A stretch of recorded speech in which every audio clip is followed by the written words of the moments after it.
this presentation is about the works of Vila Nova Artigas, one of Brazil's most celebrated architect that worked during the 20th century.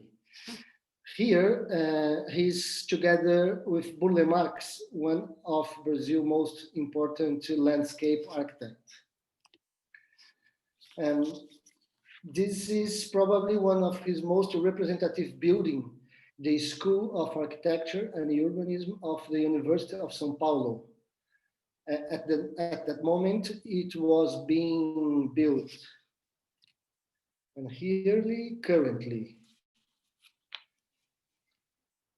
So this presentation is based on the book Vila Nova Artigas, Casas Paulistas, Paulista's House, which I published last year or 2 years ago by Romano Guerra Press from São Paulo. The book is about Artigas houses and is part of my PhD dissertation defended in the School of Architecture of the Polytechnic University of Catalonia in Barcelona in 2008. Let me show you some pages of the book as examples of the kind of material I've used it and elaborate. They are sketches, drawings, pictures, old pictures, and diagrams. To avoid boring you, I will not present exactly the same content as the book. Instead, I will present the material in different ways, using parts of the main arguments that I developed. To do, I will divide the presentation into subtopics. I will skip some images to fit the presentation in 40 minutes, as Professor Lara asked me. Just a minute.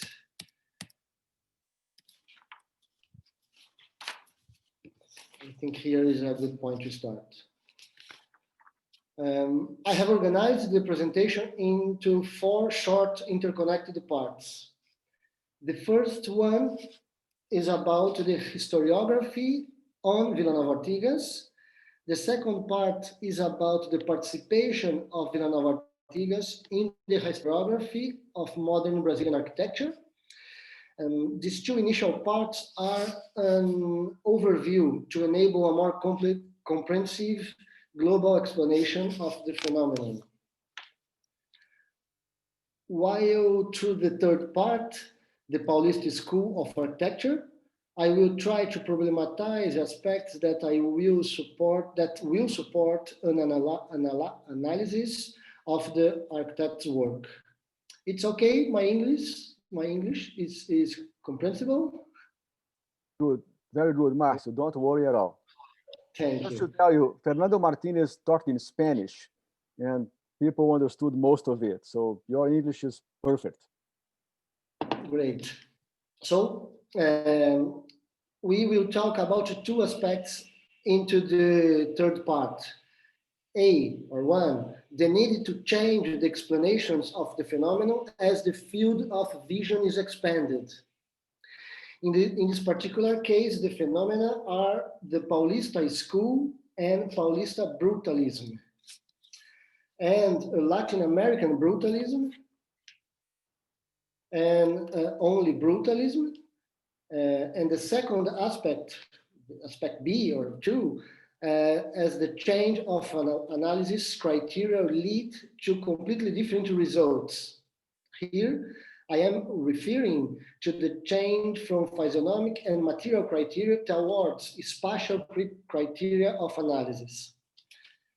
And finally, the fourth part, the covered public square, in which we will focus on the spatiality of Artigas' work, allowing, we would say, new and interpretative layers represented here in this image.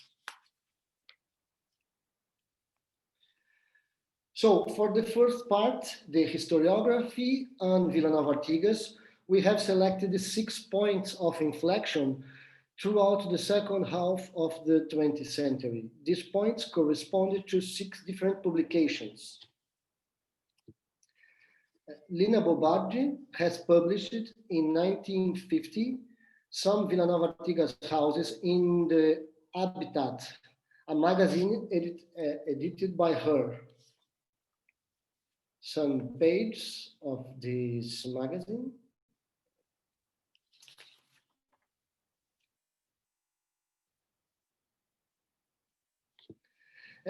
It was the first moment that the idea of Wrightian, the first Wrightian phase was attributed, Frank Lloyd Wrightian phase was attributed to Villanova Artigas. That was replaced by a Corbusian one. The second point the second point is the publication. Sorry for my phone. I will stop here. Just a minute.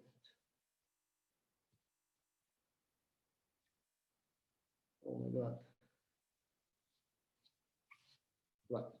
Well, the second point is the publication of some Villanova Artigas projects in the book by Henrique Mindlin, Modern Architecture in Brazil, published in 1956. When the Corbusian phase of Villanova Artigas' work was recognized as being nationally important. The publication number 3 was the publication by Bruno Alfieri in the Italian journal called Zodiac in 1965, almost 10 years later. It was the first time that Villanova Artigas' works produced after 55 were compared with English brutalism and recognized more for the ethical than aesthetical values, in opposition to formal plasticity of Niemeyer. This is an important point. In the end, the last publication, so in the end of the 60s, the Brazilian journal called Acrópole published a special edition exclusively of Villanova Artigas' works. In it, the architect Fábio Penteado has written an editorial called Villanova Artigas, Builder of Schools. This is the literal translation. The editorial clearly had a double meaning. Certainly, it referred to the schools designed by Villanova Artigas over the past years like this, and published in that edition. And here, this is another example of school. In addition, it established the influence of Artigas all over the country as the leader of the Paulista school. It was the first time when someone talked about the Paulista school in opposition to the Carioca school. So the idea here is to talk about Brazilian architecture from Villanova Artigas. No? The point is from Villanova Artigas. At the same time, the Frenchman Yves Bruin was reading his PhD dissertation published 10 years later in 1981. Bruin attributed to Villanova Artigas the role of, in his words, chef de file, so a kind of leader of the so-called Paulista school.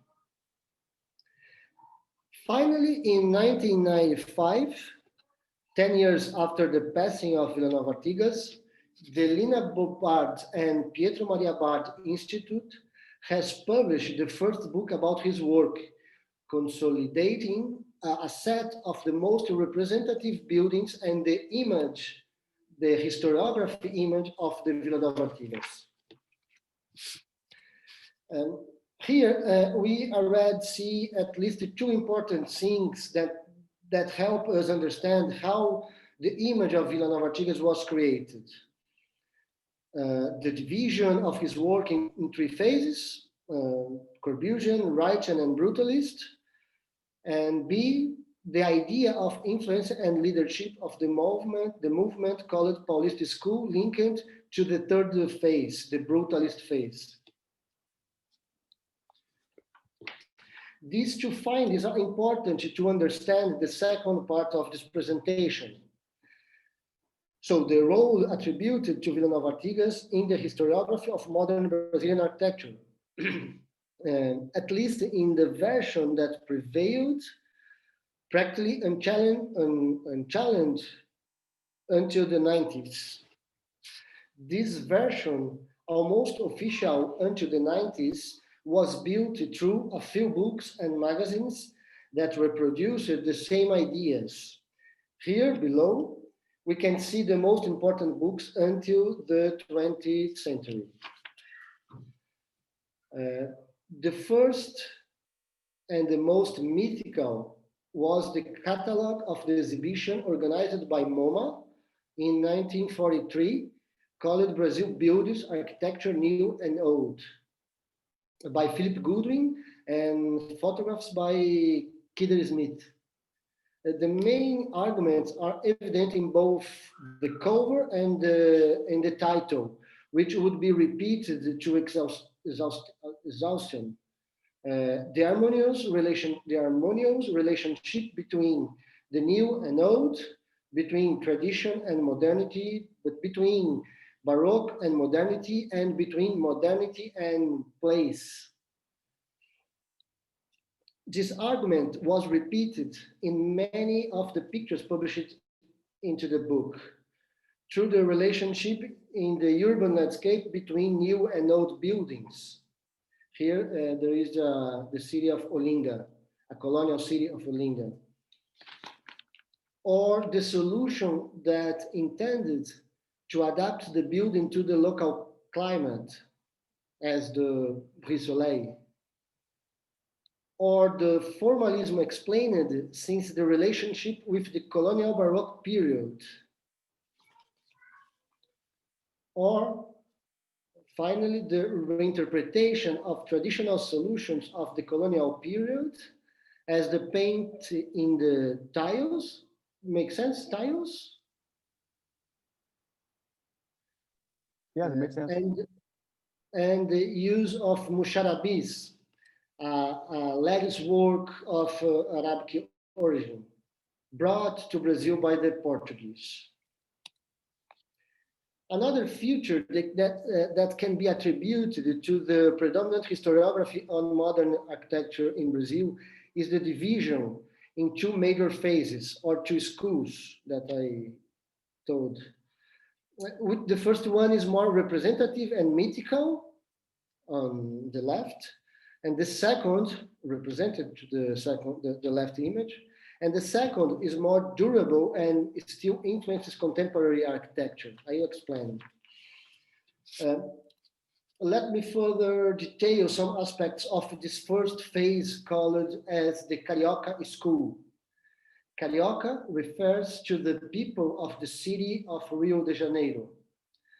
We can say the Carioca School was marked by these 5 points: the clear association with the reformist government, the visibility achieved by a small group of architects, a specific architectonic language, a clear beginning and a clear end, and the Rio de Janeiro as the diffusion center. Let me exemplify these points with some images one by one. So here we have the building of Ministry of Education and Health,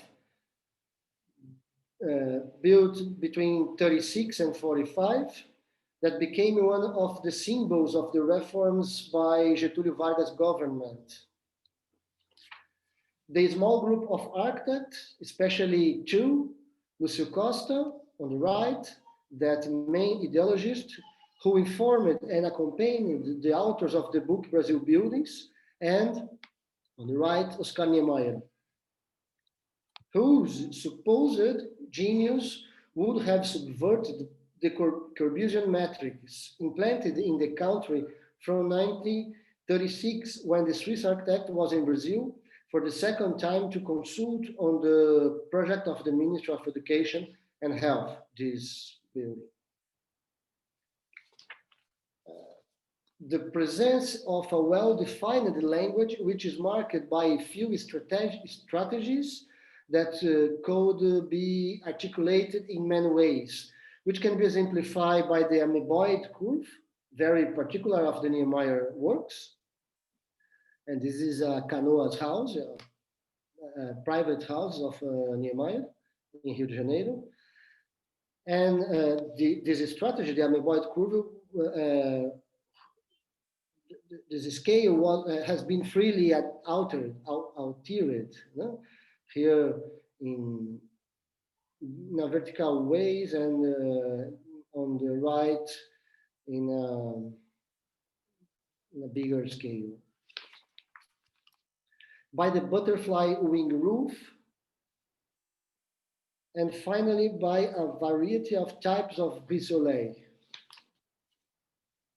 The precise beginning and end at the start by the Ministry of Education and Health in Rio de Janeiro, built between 36 and 45, as I told you, whose project was led by Lucio Costa with consulting from Le Corbusier.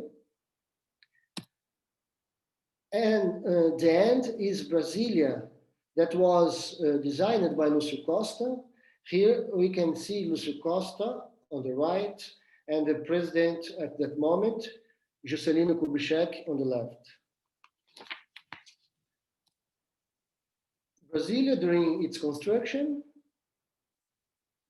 and currently. And finally, the fact that Rio de Janeiro, the federal capital of the country until 1960, have been the diffusion center. So the second point in the Brazilian architectural historiography, the Carioca School was replaced over the 50s by the second phase that I've talked before, which is called as the Paulista School. Let me detail some aspects of it. There was a more evident presence of private and industrial capital in association with the economic policies at that moment, and the city of São Paulo was its diffusion center. There was a visible larger group of architects than Carioca School.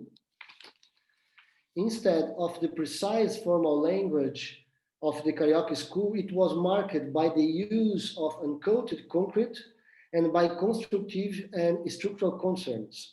So the focus between these two phases moved from the formal aspects, the amoeboid curve, the traditional techniques, to more technical, specifically structural concerns.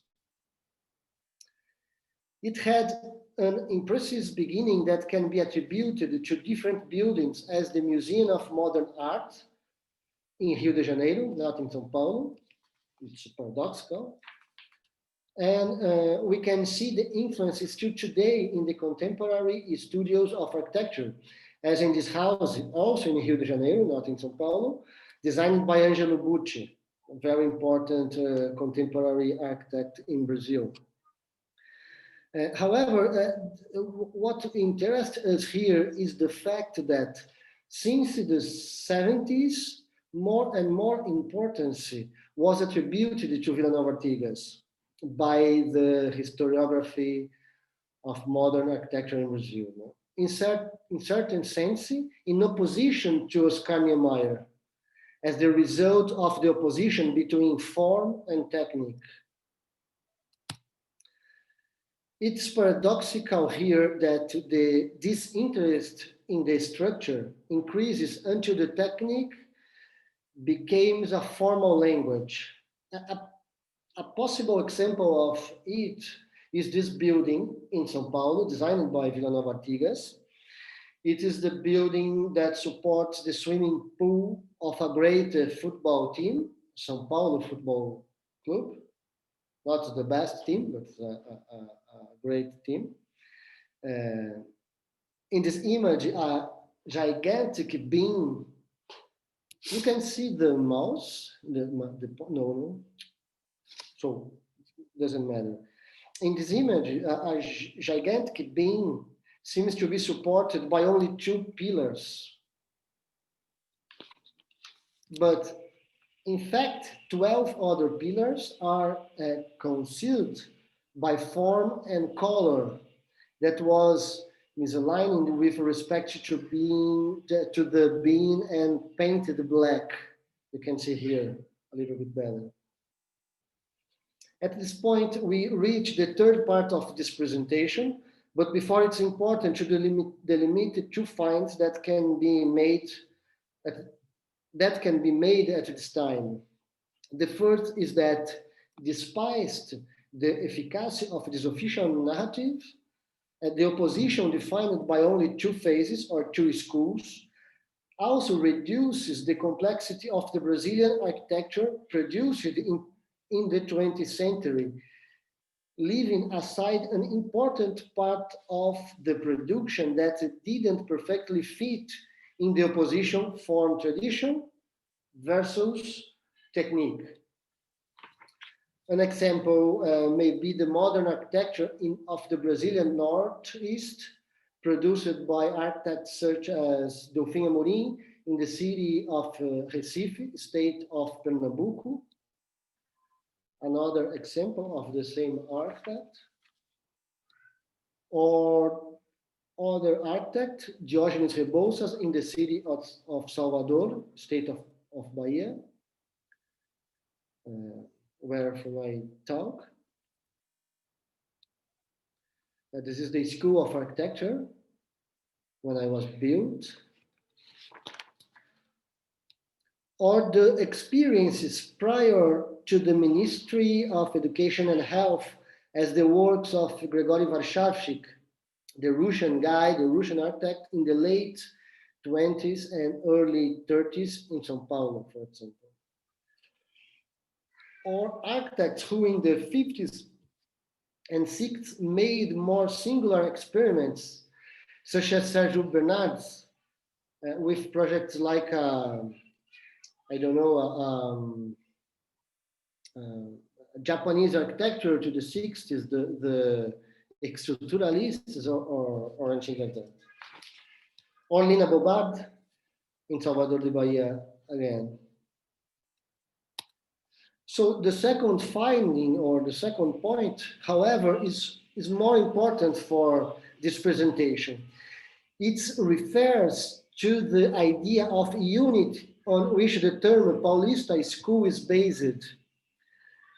If in the case of Carioca School, there was an accurate set of solutions that guaranteed the necessary unity to define it as a school that was talked. In the case of Paulista School, the idea of unity seems to be more associated with the use of uncoated materials, especially the concrete, and the expressiveness attributed to the structure, whose design would be more related with technical issues than formal issues, supposedly. Allowing the opposition of São Paulo versus Rio de Janeiro, form versus technique, or Oscar Niemeyer versus Artigas.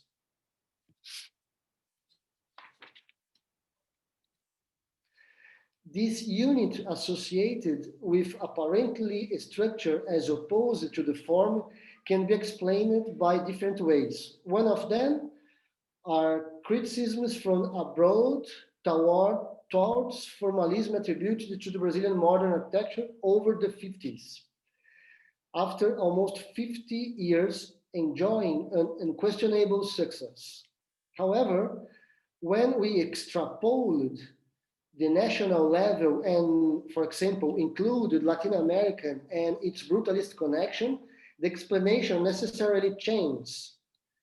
The explanation through the opposition between form versus techniques is not very effective when, for example, we include Mexico, and consider Felix Candela as an example.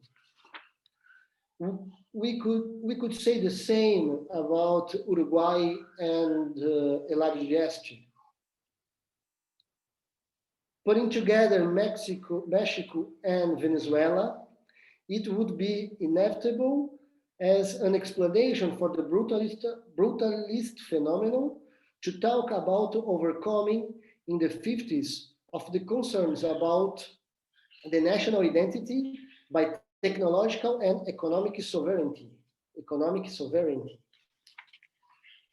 If we include Argentina, the developmentism policies of that period will have little or no relation with the overcoming of questions about national identity, especially for the Buenos Aires elites. The same could be said of Chile, no? In all these designs, what actually connects them is the use of concrete.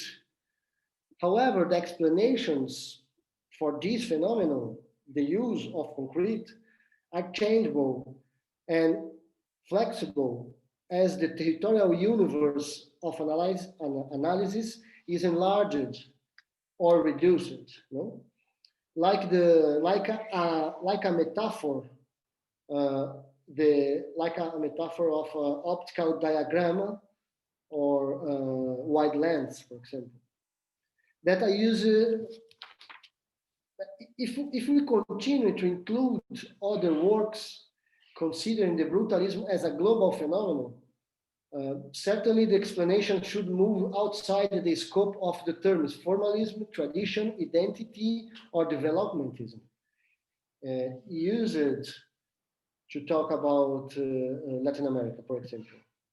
In the case of the former Soviet Union, we could say that it echoes a kind of natural development of the Russian constructivism.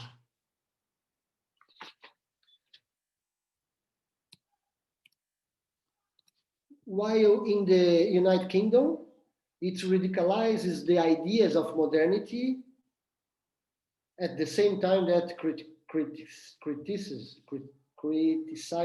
it. So this is an Instagram page identified as Brute Group.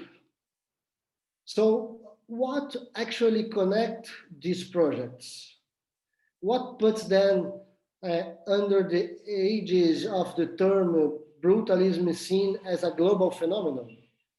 What puts projects like these side by side on the shelves of the history of architecture? I would say, without much fear of making a mistake, that are physiognomic aspects in which the concrete encoded, linked to a very diverse structural strategies, assume all the expressiveness of these buildings. From a discursive point of view, if we consider that during a good part of the 20th century, the space had a central role, it is paradoxical but not illegitimate that a phenomenon occurs almost restricted to the physiognomic issues, apparently materiality and expressiveness.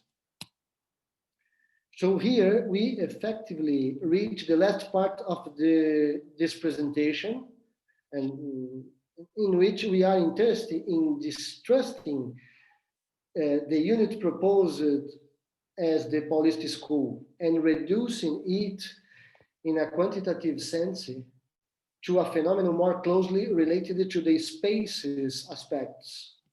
In other words, the Paulista School as a less wide phenomenon that has been propagated, but more precise and more complex when we include aspects related to space. To illustrate this, it is necessary to look at some of houses of Lana of Artigas still from the late 40s. The Geraldo de Stefani house, for example, occupies traditional lots of São Paulo, which is usually narrow and long. Artigas organized the program in 2 volumes, connected by ramps. The external area resulting from the connection is a kind of courtyard. Here, the prototype idea is really visible when we put side by side. However, the dimensions of the outer space are the result of the minimal measurements required for the correct operation of the ramp. Therefore, we can call it as a kind of residual courtyard. A kind of residual courtyard. That is the spatial residue of decisions linked to the organization of the program.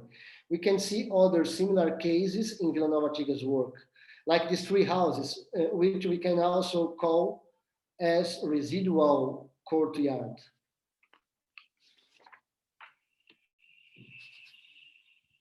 The decisive transformation of the space occurred at Casa Betega in Curitiba, in the south of the country.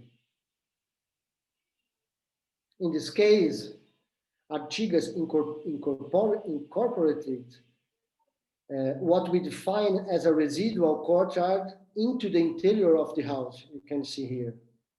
Now it became a great protagonist space, a kind of atrium. When looking at this section, we can see a single flat slab sheltering all interior space. Indeed, the section is decisive type of a representation to understand these projects and their transformation as we will see. However, in the case of Betega House, this occurs with a traditional structure system of slabs, beam, and pillars.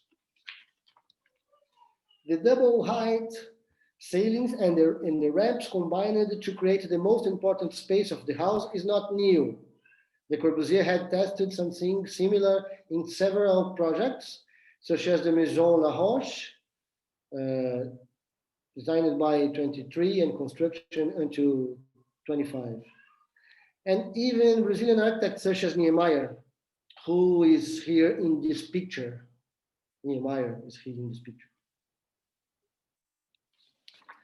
Or Acácio Gil Borsoi, another few important architect, or Sergio Bernardes had also done similar experiments, double space combined with ramp.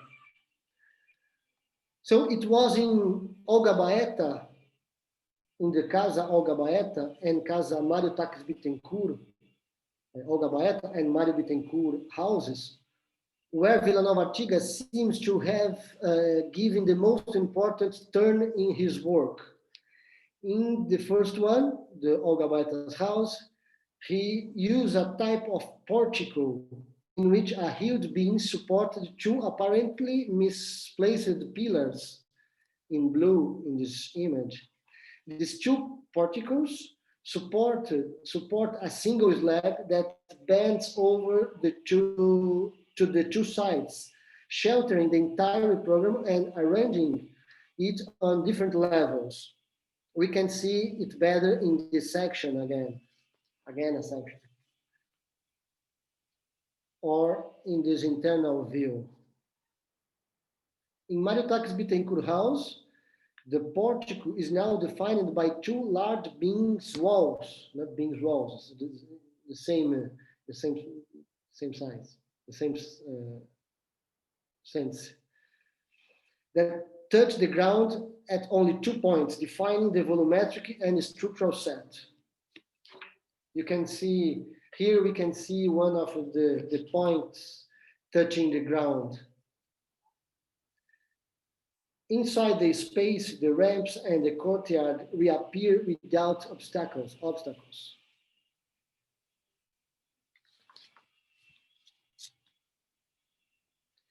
This solution leads to an expressive set of houses of Artigas. Let me show you some examples of this house.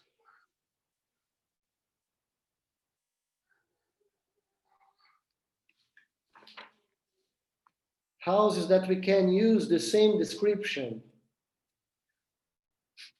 A large flat slab that's sheltering the problem organized at different intermediate levels in which the structure is peripheral.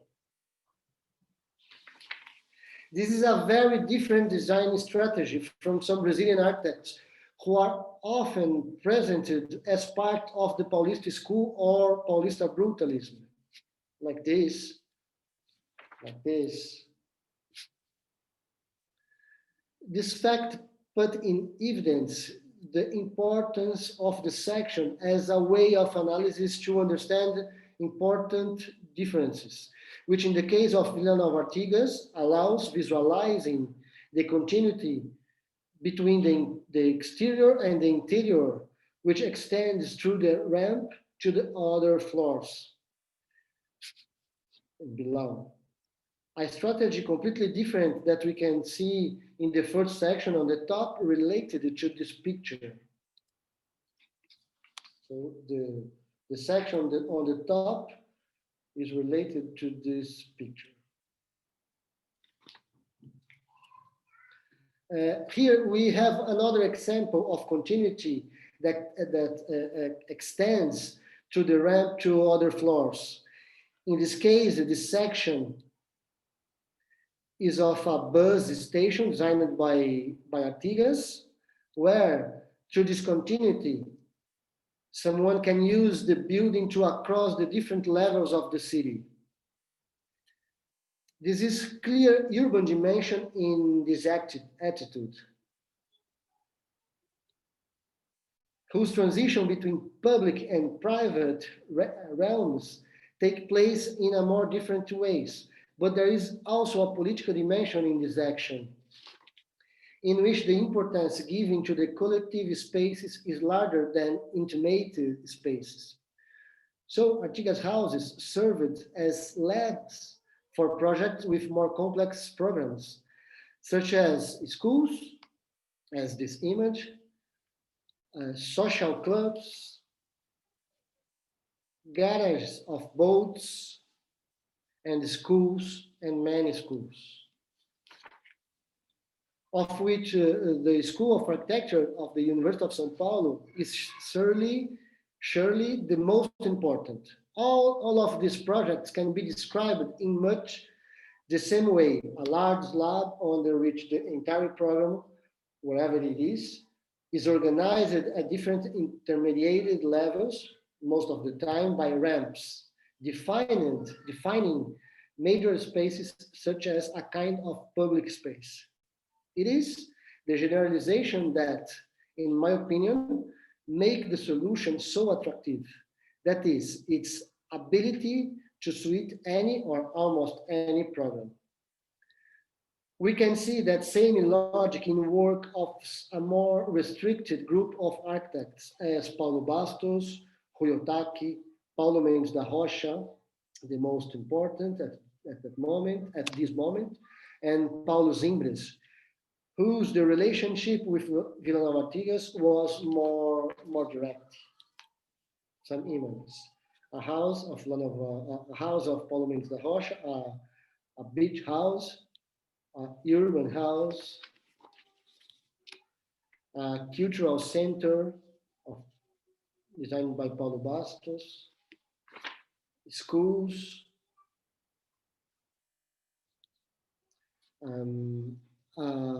social clubs, bus stations, banks. According to my interpretation, these architects are a more cohesive group whose spatial, plastic, and structural relations are inseparable. This interpretation is also not restricted to the Brazilian scope, allowing more precise connections both in Latin America and in the rest of the continents. This is the School of Engineering of Barranco, Peru, this one. The cemetery in Uruguay, or the School of Architecture in Buenos Aires, or a bank of Florindo Test in Buenos Aires. In this sense, we can move more freely in the theory and in the history and the theory of the architecture. It's an image of Schinkel on the 19th century. Or we can make to appear other characters that initially were left out of the Brazilian historiography, like these case study houses or Louis Kahn. And Mies, especially Mies. Probably the comparison between the work of Mies and the work of Artigas is the most fruitful. This comparison denotes the importance of the space rather the material used. Mies used in the most time metallic structures, while Artigas the concrete, as you see. However, the result is comparable buildings that is projects defined by flat slabs that house the whole program, house peripheral structures, release all interior spaces from any interference, and whose expressiveness is attributed to the structural set. However, a fundamental difference help us understand both architectures. On the one hand, for me, the dialogue between the city and buildings as the Barcelona Pavilion, the Farms Wharf, the Crown Hall, or the Bacardi offices occurs almost always in a way mediated by a platform, a kind of podium. As in a Greek temple, one realizes that we are inside when we go up the stairs. A strategy that allows me to hide the unwanted part of the program, as you can see here. On the other hand, in a very different way, Artigas proposes a more frank relationship between the interior and exterior, or even, ideally, between the city and the building. Only the shade that changes over the course of the day marks that transition, or the transition between the city and the building, or between the interior and the exterior. In some cases, such as a public square, but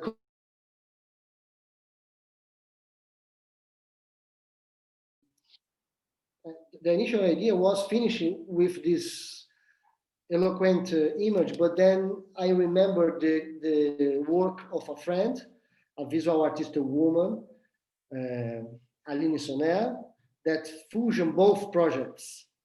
So it seems to me more adequate to finish with that image, mixed by the Neo Gallen and the FAUSP.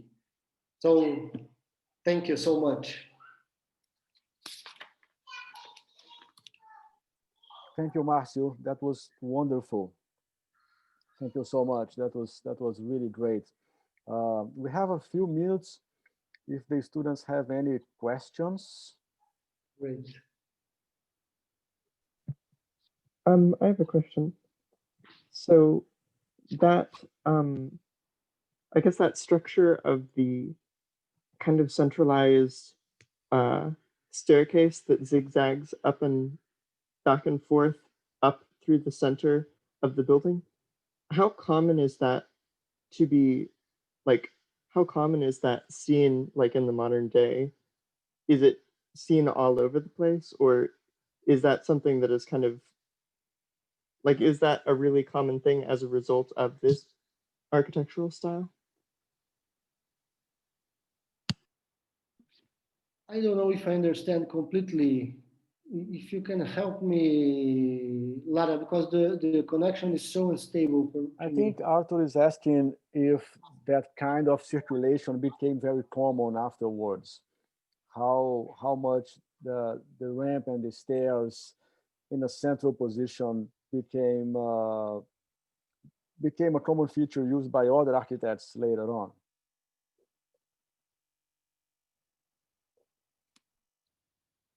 It's I can't understand. Okay. Can you So try again?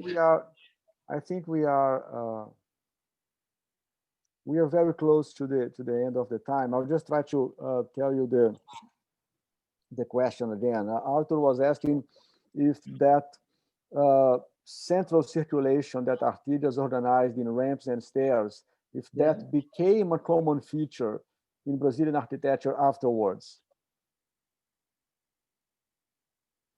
So how this solution became in a central? Yeah, if it became if it was used by many other architects afterward, if that solution became normal.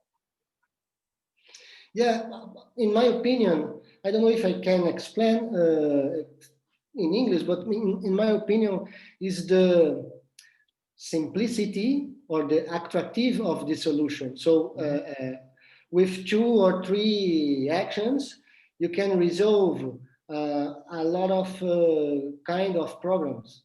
So the idea of one slab that cover all hold the program.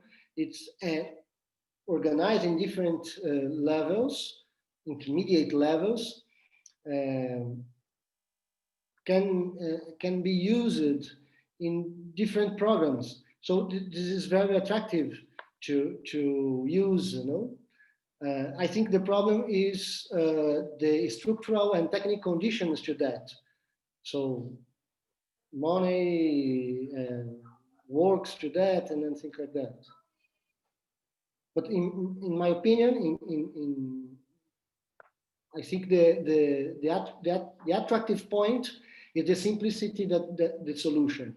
So you can make a house or a cultural center with the same kind of solution. You know? I don't know if that. No, that's good. That's good. Thank you, Marcio. I will let the students go. I will keep talking to Marcio for a minute or so. I just want to remind everybody that you have a session with Prati this Friday to talk about your final papers. And then we have regular lectures next week and a session with me on Friday, November 13th. Thank you all so much for being here today. Márcio, eu vou esperar os meninos saírem para a gente conversar 2 minutinhos aqui. Montão de coisas. Okay. Thank you, everybody. Thank you. Thank you. Everyone. And sorry for the connection. Não, foi ótimo, não teve problema nenhum. Só do seu lado aí você estava com um áudio ruim. A gente escutou super bem. Eu achava que, porque para mim está picotando o que vocês falam, muito. Não, a gente escutou aqui super bem o seu áudio. Inclusive, vou parar de gravar.